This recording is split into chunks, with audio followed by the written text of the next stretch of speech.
siang.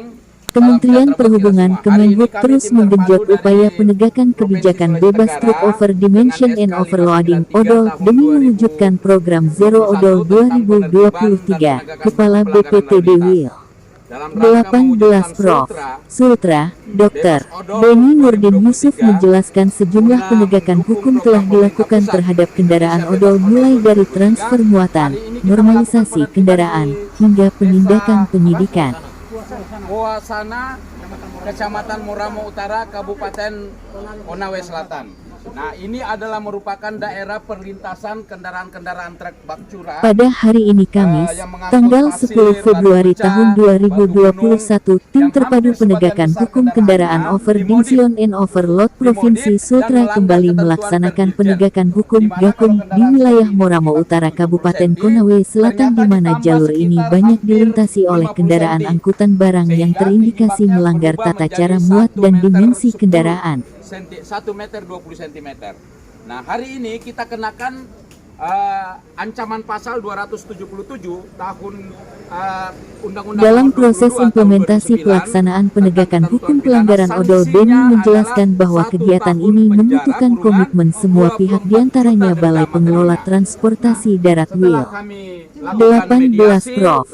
Sultra, Ditlantas Polda Sultra, BPJN Sultra, Denpom 14 3 Kendari, Dinas Perhubungan Provinsi Kabupaten Kota. Beni menegaskan keseriusan pemerintah dalam menindak pelanggaran truk odol over dimension overload. Kementerian Perhubungan selaku regulator bakal memperluas sanksi bagi pelanggaran truk odol. Nantinya hukuman tak hanya dikenakan kepada pengemudi truk terkait, tapi bisa juga kepada operator karoseri. Katanya Kumala Motor. Nah, dia beli kendaraan ini sudah dalam keadaan seperti ini. Perusahaan penjualan mobil truk pun juga menjadi sasaran petugas, seperti yang dijelaskan beberapa pengemudi angkutan barang bahwa kondisi kendaraan yang dibelinya merupakan struktur dimensi yang dikeluarkan oleh dealer kendaraan. Hal ini menjadi temuan penting bagi petugas bahwa beberapa dealer di kota Kendari telah mengeluarkan kendaraan dengan kondisi bak yang telah ditambahkan ketinggiannya. Langkah yang akan diambil oleh petugas yakni memberikan surat teguran kepada dealer dengan ancaman yang tertera pada pasal 277 UU nomor 22 tahun 2009.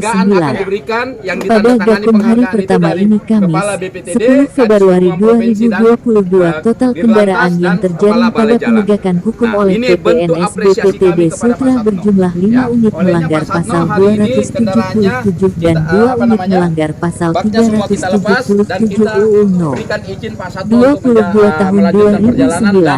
Dari pihak Polda Sultra sebanyak 28 unit kendaraan yang dilakukan penilangan. 22 tahun 2009 berikut peraturan-peraturan turunannya. Sekian teman-teman. Di samping melakukan penilangan dengan denda maksimum 500.000, kita juga mengenakan ketentuan pidana pasal 277 yang denda kurungannya itu adalah maksimum 1 tahun dan denda materialnya 24 juta. Nah, bagi kendaraan-kendaraan yang merasa terindikasi memenuhi unsur pelanggaran teknis, maka dan ada kemauan daripada pemilik untuk atau pengemudi untuk melakukan pembukaan tambahan-tambahan tersebut, maka kita lakukan di tempat. Seperti itu. Pak, kalau dari ada temuan Pak, mobil mereka itu dimodifikasi dan juga pemiliknya tidak tahu. Nah, kira-kira apa yang akan Bapak lakukan Pak? Gimana? Kan dari ditemukan tadi ada modifikasi gitu Pak, para dealer gitu Pak. Menanggapi hal itu gimana Pak? Iya. Langkah yang akan kita lakukan tadi pertama, kita meminta ke pengemudi atau pemiliknya, kita minta datang untuk melakukan normalisasi. Kalau hari ini mereka mau melakukan normalisasi, maka kita akan berikan kebijakan. Ya, tapi dengan catatan bahwa normalisasi itu betul-betul disaksikan oleh petugas. Karena jangan sampai hanya janji saja, setelah lepas dari sini dia tidak lakukan normalisasi. Itu yang pertama. Yang kedua, indikasi bahwa dealer-dealer di Sultra ini, indikasi karena tadi sudah ada pengakuan dari sopir, mereka melakukan penjualan kendaraan yang sudah dilakukan modifikasi atau penambahan dari tinggi standar sehingga menjadi tingginya tidak standar. Maka dealer ini akan kita datangin, akan kita surati, dan selanjutnya akan kita kumpulkan. Kalau benar-benar nanti pihak dealer tidak mengindahkan ini, maka dalam case penindakan pasal 277 bukan tidak mungkin pihak dealer juga akan kita jadikan sebagai tersangka, termasuk bengkel yang melakukan modifikasi. Seperti itu. Pak, secara odol 2023 bisa tercapai ini Pak? Insya Allah ini pekerjaan berat, tetapi kalau kita melihat komitmen daripada kita semua, maka saya yakin karena penegakan hukum di pelanggaran lalu lintas angkutan jalan ini hanya bisa kita wujudkan dengan satu kata, komitmen.